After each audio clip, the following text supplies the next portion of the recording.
CAG report में हिमाचल के आर्थिक हालात पर बड़ा खुलासा। 95,632 करोड़ का कर्ज, उधार सीमा से ज्यादा कर्ज, राजस्व घाटा 5,558 करोड़, खर्च ज्यादा कमाई कम। 72% बजट सिर्फ वेतन, पेंशन और ब्याज पर खर्च।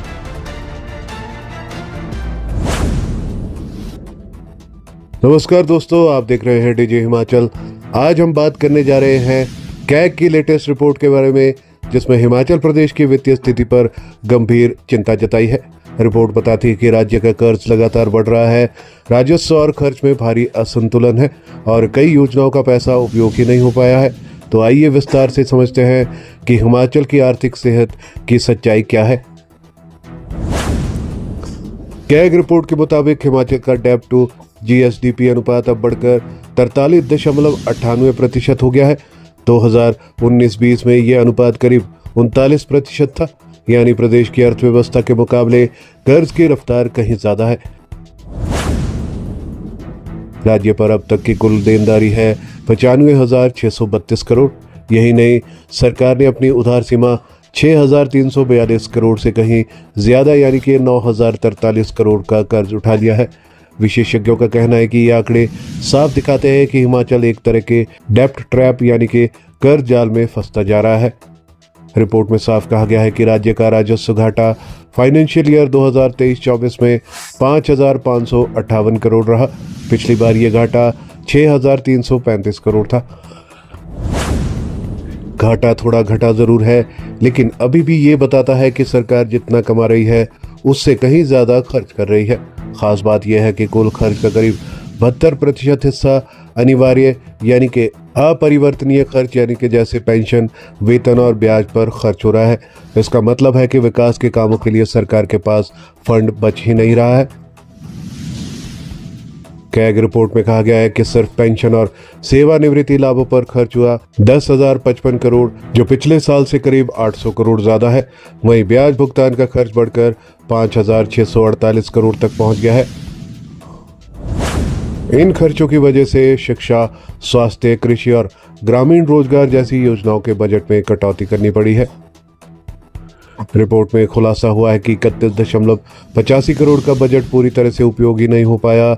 जिन योजनाओं पर असर पड़ा है उनमें शामिल है Rajiv Gandhi day boarding school योजना, खेल व स्वास्थ्य योजना और अन्य सामाजिक योजनाएं।